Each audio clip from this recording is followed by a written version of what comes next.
Pemerintah daerah Kabupaten Nganjuk mentargetkan pembangunan pedestrian tahap 2, Koridor Ahmad Yani, selesai pada akhir tahun 2021 ini. Saat ini progres pekerjaan pendestrian sudah mencapai hampir 80%, namun di beberapa titik pekerjaan ada yang baru 60 hingga 70%, sementara pada titik yang lain mencapai 90%, bahkan ada yang baru mencapai 40%. Selain itu, pemerintah daerah Kabupaten Nganjuk juga membangun tugu-tugu di tiap perempatan di dalam kota Nganjuk. Agar pekerjaan selesai tepat waktu, Kadis PU Perkim, Agus Frihanedi, meminta kepada pelaksana proyek, PT Kim, untuk menambah tenaga kerja. Agus Frihanedi, Kepala Dinas PU Perkim mengatakan, hingga saat ini diperkirakan progres pekerjaan pendestrian sudah mencapai hampir 80%. Pihaknya terus berkoordinasi dengan pelaksana proyek, ia meminta untuk menambah pekerja supaya bisa selesai. Pekerjaan pedestrian ini sampai sekarang berkisar antara capaian progresnya berkisar antara 83,6. Kami harapkan nanti dalam waktu 15 hari ini bisa menyelesaikan sampai 100%. Nah, otomatis himbauan kami kepada pihak penyedia ini harus segera menambah tenaga kerja 2 kali lipat dari yang sudah ada. Karena ketika kami cek secara keseluruhan, itu hampir semua barang pabrikan itu sudah ada. Otomatis belum terpasang itu kan karena SDM yang belum tercukupi di sini. Nah, otomatis peta kami dan kami sampaikan bahwa tenaga kerja itu yang harus dilipat gandakan yang ada di sini. Ya. Kalau terkait yang belum terselesaikan apa saja, Pak? Ya. Jadi hampir semua item itu belum terselesaikan, hampir semua item.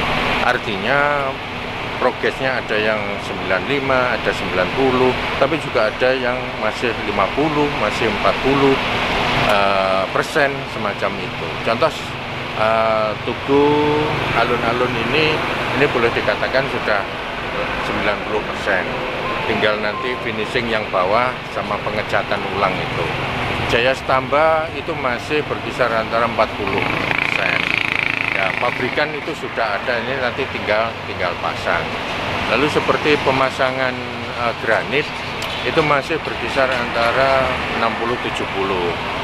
Lalu untuk Selumbung Barat itu sudah mending sekitar 90, Selumbung Timur itu baru sekitar 60-70. Jembatan Ploso itu masih tugu jembatan Ploso masih berkisar antara 40-50 gitu.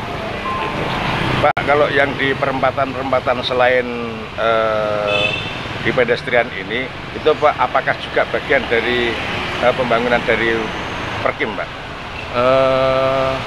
Perempatan? Iya, kayak di kantor pos, di perempatan Jalan Kartini di Ponegoro, gitu kan ada pembangunan yang baru, Pak, di situ. Oh, tugu-tugu gitu, Pak. Untuk yang tugu-tugu yang ada di perempatan-perempatan itu nanti diharapkan bisa menyangga dari pedestrian. Artinya itu pelaksananya atau dari Dinas PUPR. Ya. Pak, mungkin ada pesan kepada pelaksana atau pemenang tender, Pak, supaya bisa selesai tepat waktu. Ya. Yang jelas hampir setiap hari kami berkoordinasi kepada pihak pelaksana yang ada di lapangan. Intinya selesaikan sampai tanggal 30.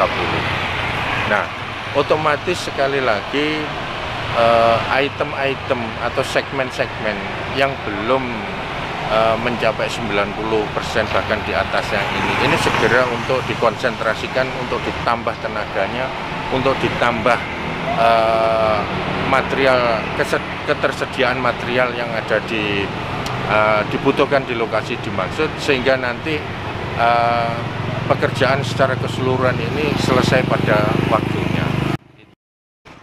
Pedestrian yang nantinya sebagai ikon kota Nganjuk ini diharapkan dapat menarik masyarakat luar dan dalam kota untuk mengunjungi Kota Angin.